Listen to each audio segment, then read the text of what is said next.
welcome to my secret world with the unusual name of Moveaboutalot. I call it that because in Moveaboutalot we can go exactly where we please, when we please. But first, we have to make the special signal, like this. Each time we make that signal, we can go and see anybody we like, anywhere we like, provided that somebody is an animal. Matter of fact, I've just been up Wirral way to get the latest weather forecast. And what, you may ask, has the weather forecast to do with animals? Well, you see, there's a little fellow up there with whiskers and a bushy tail. I'd better tell you the whole story. Let's all go to Wirral. The Squirrel of Wirral is rather unique. You'll find him at home any day of the week. If you knock on the door of his house in the tree and bring him some conkers, he'll ask you to tea. For tea, he may offer you brown bread and jam. Sometimes in summer, a nice piece of ham, with mustard and cress and a radish or two. In winter, it's acorns made into a stew. Now, what does he do with the conkers you bring? That is the really unusual thing. He says that it's easy and very good fun, but no one else ever has done what he's done. The Squirrel of Wirral has fixed to his tree a little green box that is easy to see. It has a glass front and also a light that comes on each evening and shines through the night. Whatever time it may suit you to pass, it's never a problem to look through the glass. And when you look through, you'll notice on show one conker or more, neatly set in a row. The Squirrel of Wirral has had much success in forecasting weather, with conkers, no less. He's worked out a code you can learn off by heart, much simpler than maps on a weatherman's chart. One conker for sunshine all through the next day, 2 conkers for sunny, but rain on the way, 3 conkers for cloudy, though still rather warm, 4 conkers for colder, 5 for a storm. 6 conkers mean quite the worst weather yet. All foggy and freezing and horribly wet. Blizzards to follow. Gales out at sea. Time for all squirrels to stay in the tree. At first, people laughed at the very idea of weather by conkers, but soon it was clear. The Squirrel of Wirral was right every day, which was more than the other forecasters could say. Crowds would arrive at his tree every night to see the green conker box shining so bright. They'd look at the conkers and do a quick sum and move on, quite sure of the weather to come. Some nights with a smile they would rush home and say, "Good forecast, tomorrow's a 1 conker day." While often in autumn you would hear them complain, "Oh, bother, a 4 conker forecast again." The real weathermen became rather upset. When they made a mistake, no one let them forget. The viewers sent postcards with teasing remarks and sacks full of conkers they'd gathered in parks, while others sent pictures of squirrels in trees and wrote, "If in doubt, why not ask one of these?" And letters poured in which read, "Dear BBC, the Squirrel of Wirral should be on TV." So that's just what happened. One evening at 5, a voice said, "And now we're bringing you live from Wirral, the Squirrel, with quite new ideas on forecasting weather." Or so it appears. Next thing, all the children saw there on the screen the glass-fronted box that was coloured bright green. One conker inside made them shout, "Hip-hooray! Tomorrow the sun will be shining all day." The Squirrel of Wirral then came into view. He smiled, he waved, and said, "How do you do?" A man with a microphone called from below. He shouted, "There's something we'd all like to know." The squirrel called back, I'll help if I can." "Oh, jolly good show," said the microphone man. "You've conquered the weather." Conquered the weather. "We know that by now. We know you can do it. The question is, how?" The Squirrel of Wirral replied with a blink. The children insist it was really a wink. Well, as to my forecast, I haven't a doubt that all kinds of stories are bandied about. Some say that a seagull flies in from the west and drops me some seaweed to hang in my nest. And when it curls up, it means sunny and dry, and when it hangs down, there's rain in the sky. While others are sure that I watch on TV to see what they're saying the weather will be, then forecast the opposite every night, and that is the reason I'm always so right. But really, the squirrel said, sniffing the breeze, I'd never think up clever methods like these. I'd just wiggle my whiskers. And somehow, I know. The microphone man looked surprised and said, Oh.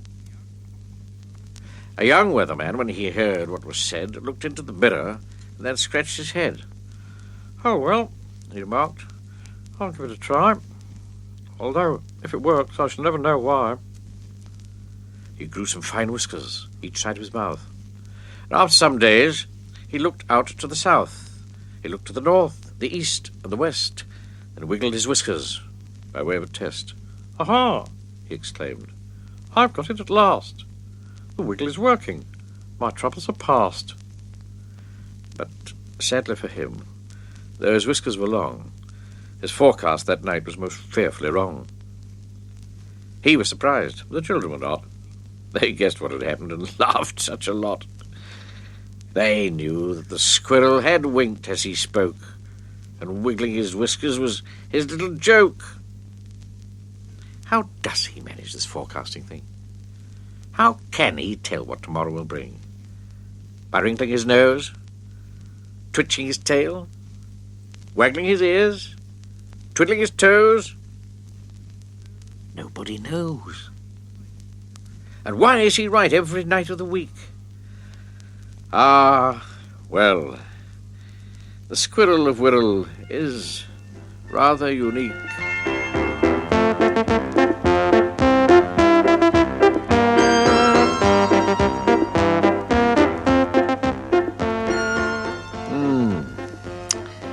I have a feeling we're going to hear more of the squirrel of Wirral in due course.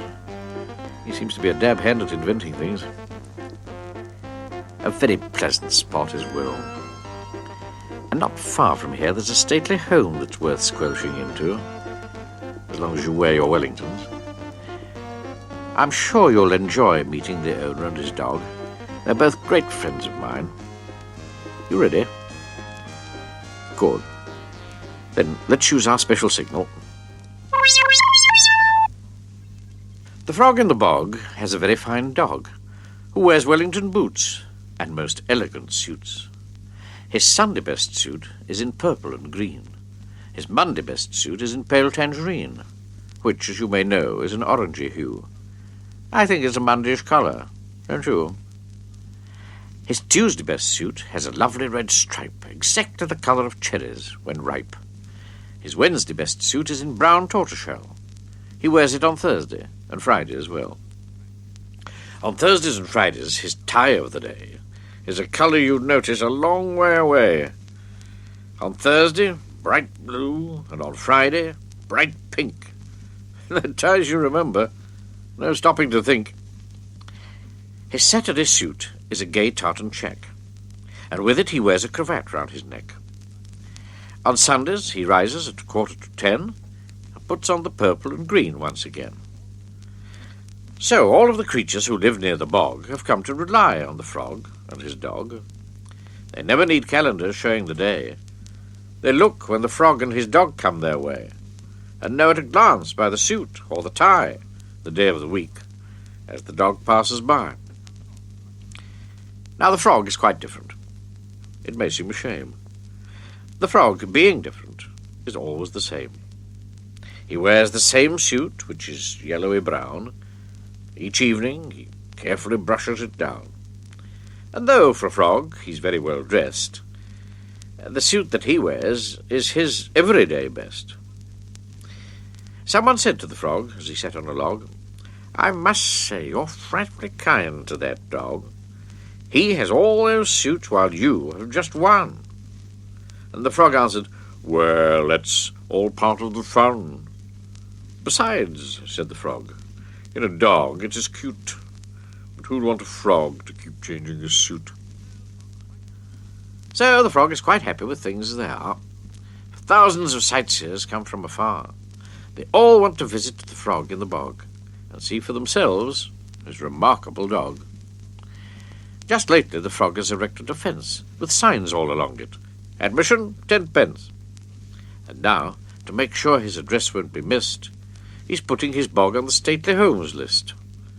So what used to be quite an ordinary bog is famous because of the frog and his dog.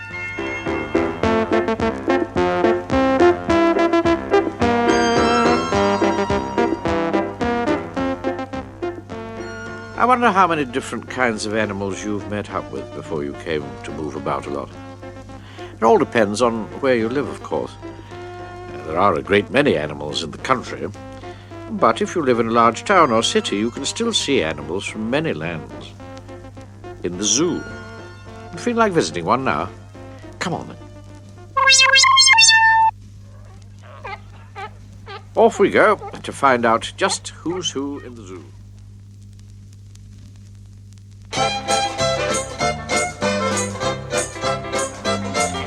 So much to see and do. We're on our way to see who's who in the zoo today, to see who's who in the zoo.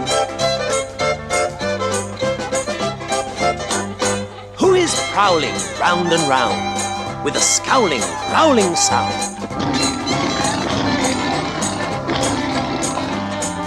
Tiger, tiger, so uptight, keep your distance, he can bite. So much to see and do. We're on our way to see who's who in the zoo today, to see who's who in the zoo. Who can make it awful wet, using his trunk as a jumbo jet?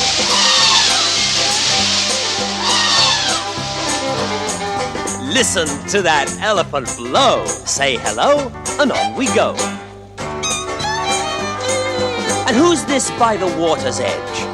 I declare it's little Reg.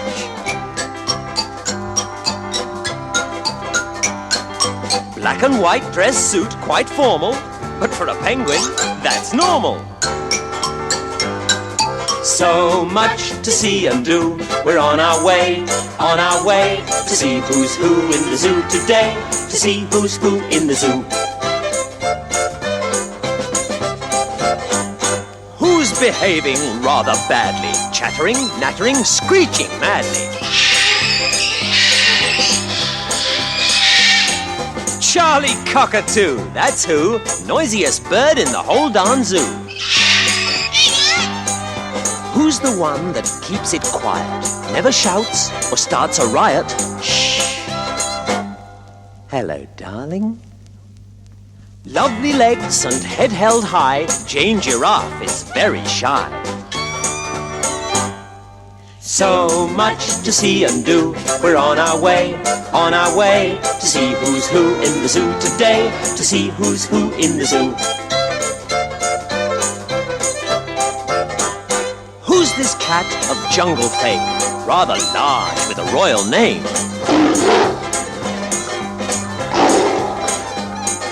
King of beasts and won't be beaten. Anyone tries, he just gets eaten. So much to see and do. We're on our way to see who's who in the zoo today, to see who's who in the zoo. Scowling, growling, jumbo jetting, flipping about, nattering, screeching, saying out, shh, and not forgetting, king of beasts, and all the other animals too. Gonna see who's who in the zoo today.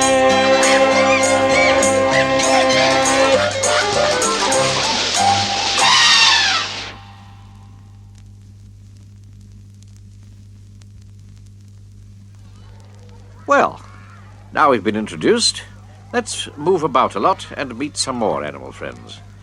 There's a cheetah. Wouldn't fancy playing games with him, would you? Here we have a leopard. There's an old saying that the leopard can't change his spots.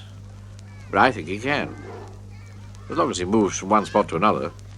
What do you think?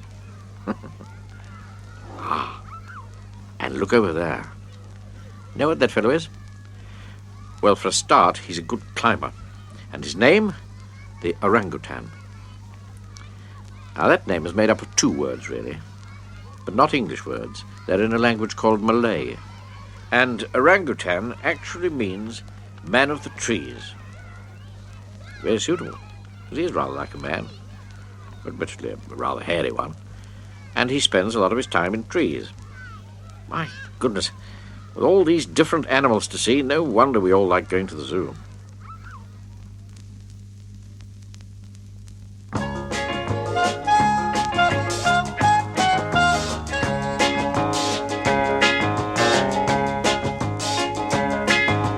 Daddy's taking us to the zoo tomorrow, zoo tomorrow, zoo tomorrow.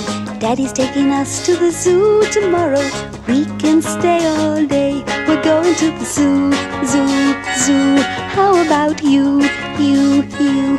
You can come too, too, too. We're going to the zoo, zoo, zoo.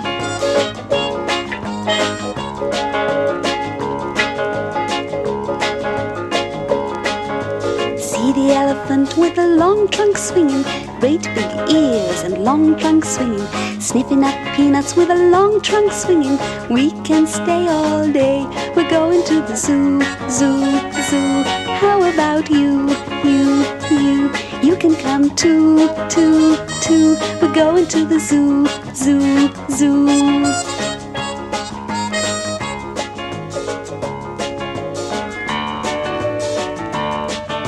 See all the monkeys scritch, scritch, scratching, jumping all around and scritch, scritch, scratching, hanging by their long tail, scritch, scritch, scratching. We can stay all day. We're going to the zoo, zoo, zoo. How about you, you, you?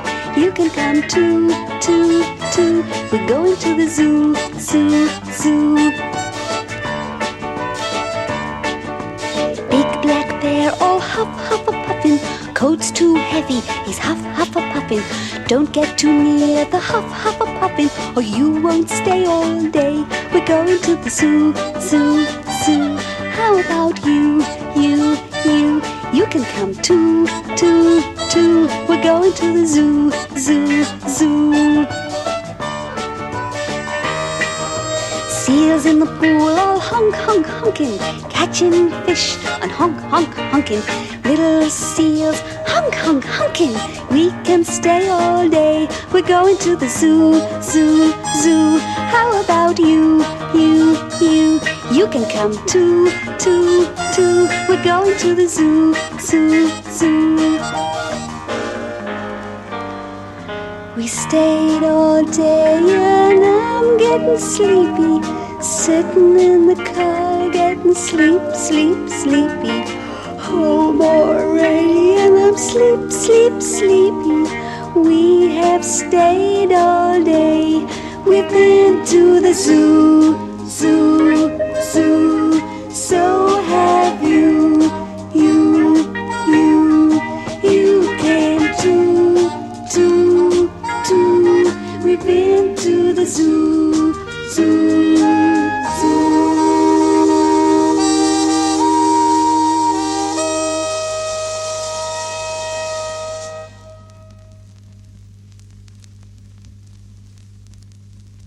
Well, now we've been to the zoo, what about some more wildlife?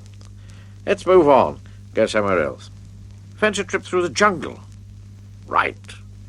That's no problem in the world of Moveaboutalot.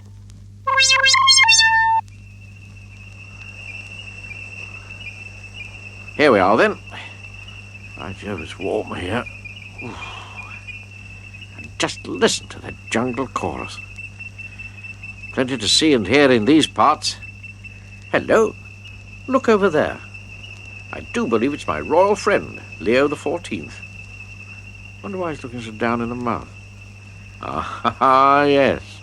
I think I can guess. Confidentially. I suspect he's in hot water with her lioness, his very royal wife. What's more, I think I can tell you why.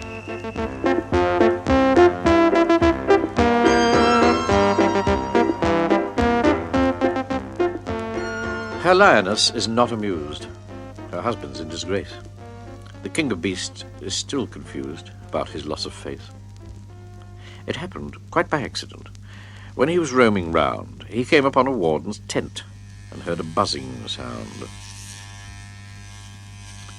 On peering through the opening, he saw this strange device that buzzed and buzzed like anything, and thought it rather nice. The warden held it to his chin and quickly stroked his face. Then put the funny object in a smart red leather case. King Lion silently looked on, then hid himself nearby. And when the warden went away, he thought, I'll have a try. The tent was quiet, nothing stirred, and stealthy as a snake. He stalked the buzzing thing he'd heard, then made his big mistake. He held it to his handsome beard, just as the man had done, and said, This gadget's rather weird, but still, it could be fun. With that, he pressed the little switch and buzzed it to and fro. But when his face began to itch, he thought it time to go. Returning home from Stalkabout, her lioness gave a shriek to see his majesty without a whisker to his cheek. When you see things that aren't your own and wonder what they are, it's polite to leave them well alone, and safer too, by far. So if you're tempted foolishly to finger this or that, remember, curiosity can shave the biggest cat.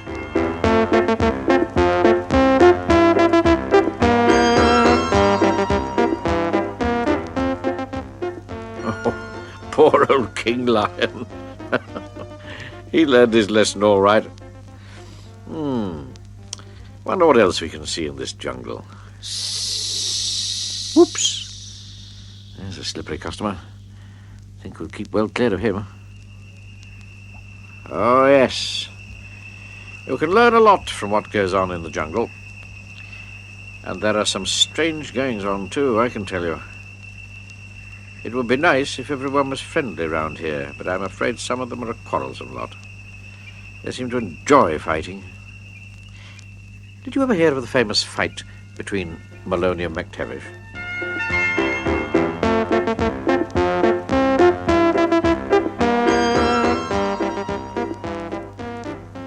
Tiger Maloney was always in fights, and only too eager to bite for his rights. Oh, what a tiger he was, to be sure. Into the fray with a whoop and a roar. And so it went on, till he got in a tussle with one who used brains, where Maloney used muscle. McTavish, the monkey, was wrinkled and small, and no one's idea of a wrestler at all. Maloney came after him, spoiling for blood. Next thing, that old tiger lay sprawled in the mud. McTavish had thrown him over his head, a trick he'd picked up in a book he had read. By this time, Maloney was black in the face and speechless with rage at the dreadful disgrace. He leapt at McTavish, who showed no surprise, but scattered a handful of dust in his eyes, then again tossed him over his head with a thud. Maloney was back, on his back, in the mud. They went on this way till Maloney was done. And little McTavish said, "Thanks for the fun." The mud on Maloney got under his skin. The more that he scrubbed it, the more it rubbed in. He asked the dry cleaners to do what they could, but his stripes started shrinking, so that was no good. And what had once been a fine tiger-skin coat was faded and brown, like an old billy goat. Now poor old Maloney's a tiger no more. He's timid, shaky, frightened to roar. McTavish the monkey has proved to us all, the larger the tiger, the harder he'll fall. And size isn't everything, neither are looks. It's much more important to read the right books.